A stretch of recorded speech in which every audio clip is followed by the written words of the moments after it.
Health tips, मैं doctor Sandeep Gupta. आज हम बात करेंगे डायबिटीज़ के मैनेजमेंट के बारे में कि किस तरीके से हर इंडिविजुअल पेशेंट अलग होता है और उसका ट्रीटमेंट भी अलग होना चाहिए। ये किसी इंटरनेशनल गाइडलाइंस जैसे अमेरिकन डायबिटिक एसोसिएशन या यूरोपियन एसोसिएशन या किसी डॉक्टर की या किसी पेशेंट की अपनी इच्छा के अनुसार नहीं हो सकता। कि हर इंडिविजुअल अलग है, उसके खाने पीने की, उसकी आदतें, सब एक्सरसाइज, उसका जेनेटिक स्ट्रक्चर सब अलग है, तो उसका ट्रीटमेंट भी उसके ही अनुसार होना चाहिए। तो आज का वीडियो लंबा होने वाला है, पर ये बहुत ही डायबिटीज़ के पेशेंट के लिए बहुत ही इंपॉर्टेंट है, तो इसको आप ध्यान से सुनिए। डायबिटीज़ का मतलब है ब्लड में शुगर की मात्रा ज़्यादा होना। अब हम इस पर बात नहीं करेंगे कि डायबिटीज़ कब होती है, क्यों होती है। इस पर मैं बहुत से वीडियो पहले भी बना चुका हूँ कि डायबिटीज़ किसे कहते हैं, प्री डायबिटीज़ क्या होती है, तो इसके बारे में हम आज बात नहीं करेंगे। डायबिटीज़ जो होती है, ब्लड में शुगर जब ज़्यादा हो जाती है तो उसे डायबिटीज़ कहते हैं।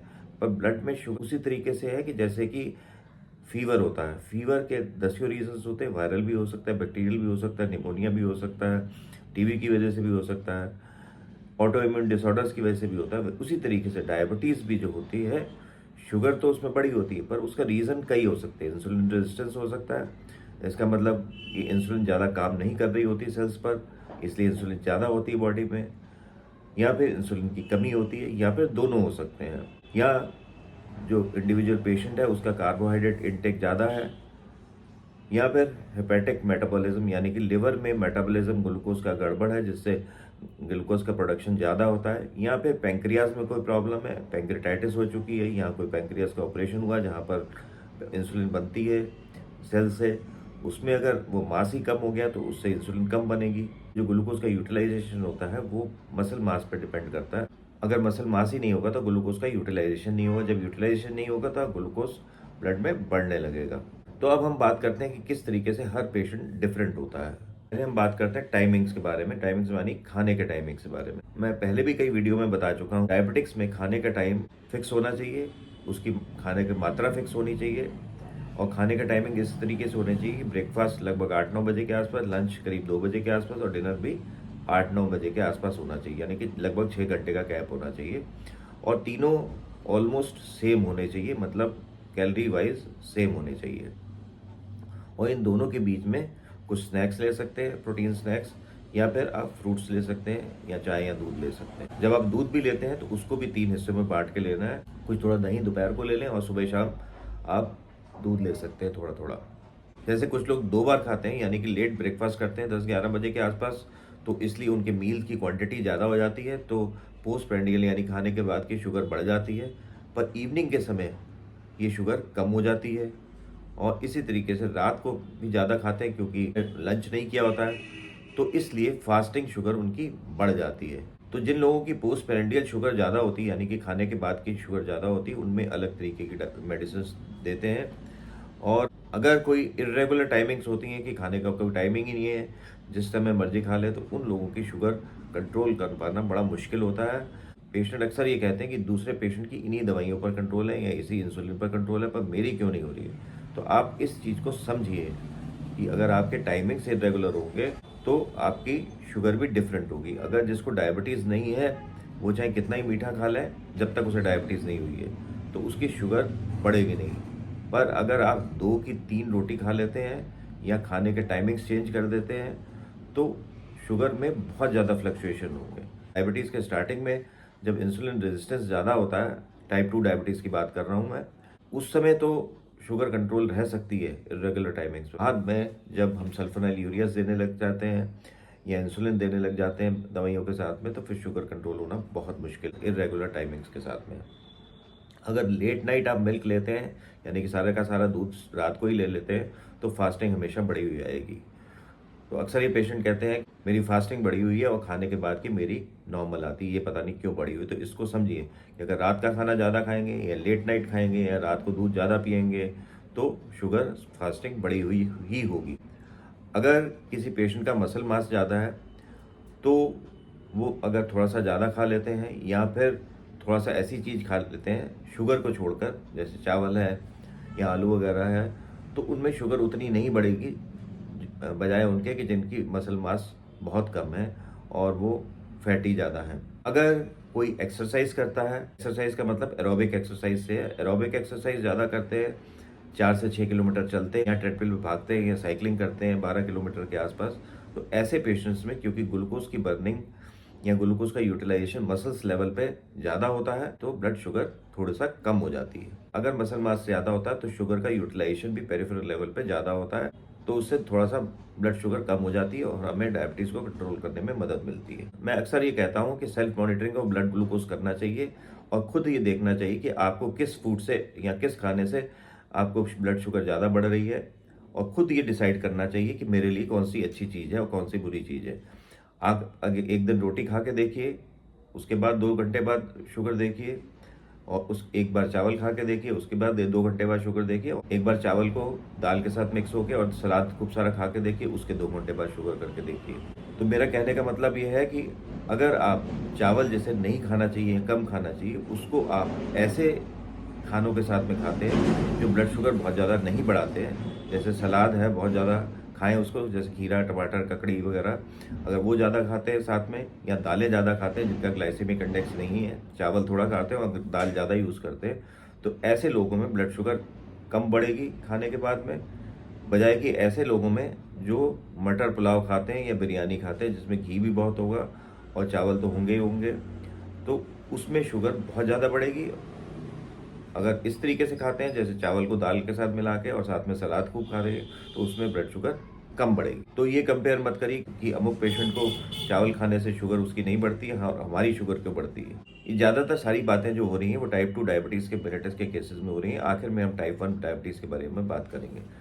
टाइप 2 डायबिटीज़ मेलिटस के शुरू के केसेस में इंसुलिन रेजिस्टेंस ज़्यादा होता है, उस समय ब्लड शुगर कंट्रोल करना कंपैरेटिवली ईजी होता है। तो इस समय जब इंसुलिन रेजिस्टेंस ज़्यादा होता है तो उस समय अगर आप मेडिसिन खा रहे हैं, तो इस समय अगर आप कुछ ऐसी चीज़ें खा लेंगे शुगर को छोड़कर, जैसे चावल है या कोई फ्रूट है जैसे मैंगो वगैरह, तो उससे उतनी शुगर नहीं बढ़ेगी। जब इंसुलिन रेजिस्टेंस बहुत ज़्यादा देर बढ़े रहने के बाद जब इंसुलिन कम होने लग जाती तो उस समय अगर इस तरीके की चीज़ें खाते हैं तो शुगर एकदम बढ़ती है और उसको कंट्रोल करना बहुत मुश्किल होता है। इसी तरीके से कुछ डायबिटिक पेशेंट कहते मिल जाते हैं कि दूसरे पेशेंट में शुगर 300, 350 या 400 ही रहती है, उनकी किडनी में कोई डैमेज नहीं हुआ, अभी तक उनको 8 साल हो गए, और हमारी शुगर 2-3 साल से ही अनकंट्रोल्ड है और हमारी किडनी में डैमेज होना शुरू हो गया। याद रखिए, कई फैक्टर्स ऐसे हैं जो आज तक पता नहीं है या जेनेटिक फैक्टर्स हैं। ये डेफिनेटली देखा गया है कि जिन फैमिलीज़ में किडनी की प्रॉब्लम डायबिटीज़ अनकंट्रोल्ड होने की वजह से जल्दी हो जाती है, तो उनके बच्चों को भी इस तरीके से अगर शुगर अनकंट्रोल्ड है तो किडनी की प्रॉब्लम जल्दी हो सकती है। इसी तरीके से दूसरे कॉम्प्लिकेशंस को बारे में भी हम कह सकते हैं, जैसे रेटिना के बारे में, आँखों के बारे में, हार्ट के बारे में। तो ये कोई ज़रूरी नहीं है कि एक पेशेंट की डायबिटीज़ अनकंट्रोल्ड है और उसको हार्ट की कोई प्रॉब्लम नहीं हुई, किडनी की कोई प्रॉब्लम नहीं हुई, वो ठीक-ठाक चल रहा है, तो दूसरा पेशेंट भी ठीक-ठाक ही चलेगा।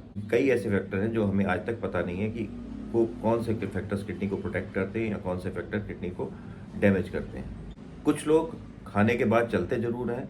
अब डेफिनेटली ये स्टडीज़ में देखा गया है कि अगर ब्लड शुगर बहुत ज़्यादा बढ़ी हुई नहीं है, तो खाने के 30 मिनट के बाद अगर आप चलते हैं, तो खाने के बाद जो शुगर बढ़ती है, ग्लूकोज़ जो बढ़ता है, वो उतना नहीं बढ़ता जितना कि ना चलने से।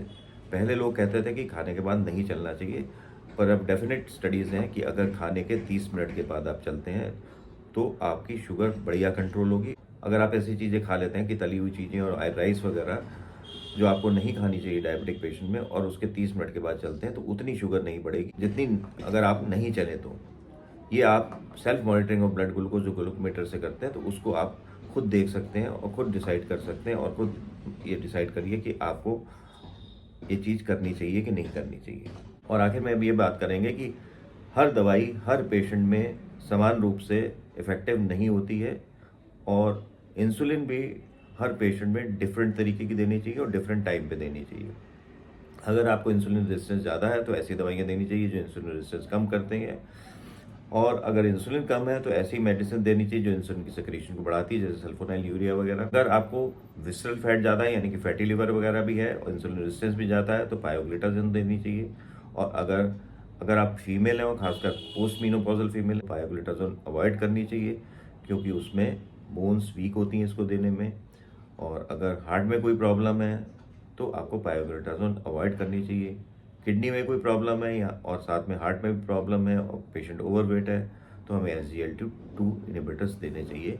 तो हर इंडिविजुअल पेशेंट में अलग अलग दवाई दी जाती है। इसी तरीके से हम इंसुलिन की बात करें टाइप 1 डायबिटीज़ में, कुछ लोगों की शुगर जो है प्री मिक्स इंसुलिन होती है, यानी कि 30-70 वाली जो इंसुलिन है उसी से कंट्रोल हो जाती है। कुछ लोग जो 2 बार खाते हैं दिन में, उनको 50-50 इंसुलिन देनी पड़ती है। और कुछ लोगों में हमें लॉन्ग एक्टिंग इंसुलिन शाम को देनी पड़ती है और रेगुलर इंसुलिन सुबह देनी पड़ती है, जो शॉर्ट एक्टिंग होती है। कुछ लोगों को ब्रेकफास्ट और लंच के साथ में रेगुलर इंसुलिन देनी पड़ती है और शाम को लॉन्ग एक्टिंग इंसुलिन देनी पड़ती है। और कुछ लोगों में 4 ब्रेक करने पड़ते हैं, शाम को लॉन्ग एक्टिंग इंसुलिन और सुबह, दोपहर और रात को थोड़ी थोड़ी मात्रा में रेगुलर इंसुलिन देनी पड़ती है। टाइप 2 डायबिटीज़ मेलिटस के केसेस में जैसे कि मैंने बताया कि पहले शुरुआत में इंसुलिन रेजिस्टेंस होता है, यानी कि इंसुलिन ज़्यादा होती है पर वो ठीक तरीके से काम नहीं कर पाती सेल के रिसेप्टर्स। ऐसे लोगों में मेटफॉर्मिन, पायोग्लिटाजोन और DPP-4 इनहिबिटर्स देने चाहिए, जो कि इंसुलिन रेजिस्टेंस पर ज़्यादा इफेक्टिव हैं। जिन लोगों में बाद में इंसुलिन कम हो जाती है, उनमें सल्फोनाइल यूरिया देनी चाहिए, जो इंसुलिन सेक्रीशंस को बढ़ाते हैं। जो लोग कार्बोहाइड्रेट ज़्यादा लेते हैं और उनकी पोस्ट पेरेंटियल यानी कि खाने के बाद की शुगर बड़ी होती है, तो उनको दूसरी दवाइयों के साथ में ऑग्लीबोज या कार्बोज देने चाहिए मेडिसिन खाने से तुरंत पहले, जो कि कार्बोहाइड्रेट के एब्जॉर्प्शन को कम करते हैं। अगर एक्यूट या क्रॉनिक पैंक्रियाटाइटिस हो चुकी है या पैंक्रियास काटना पड़ा है किसी वजह से, ट्यूमर या कैंसर की वजह से, तो ऐसे केसेस में शुरुआत में सल्फोनाइल यूरिया से काम चल जाता है, पर बाद में फिर इंसुलिन ही देनी पड़ती है। तो आज का वीडियो बनाने के पीछे मंशा ये थी कि आपको समझ में आ जाए कि हर इंडिविजुअल डायबिटिक पेशेंट अलग होता है, तो सारे ही पेशेंट्स को हम एक ही तरीके की मेडिसिन नहीं दे सकते। हर पेशेंट डिफरेंट है, उसका प्रोफाइल डिफरेंट है, उसका खाना डिफरेंट है, उसका जेनेटिक स्ट्रक्चर डिफरेंट है। तो उसी हिसाब से सोच कर हर पेशेंट में दवाई देनी चाहिए। और पेशेंट को भी ये सोचना चाहिए जो मेडिसिन दूसरे खा रहे हैं उनकी शुगर कंट्रोल है, तो वो ज़रूरी नहीं है आप में भी इफ़ेक्टिव हो। आज बस इतना ही। मेरा बताइएगा वीडियो कैसा लगा। मेरे वीडियो को शेयर, लाइक और सब्सक्राइब जरूर करें और बेल आइकन मत दबाना भूलिए। नमस्कार।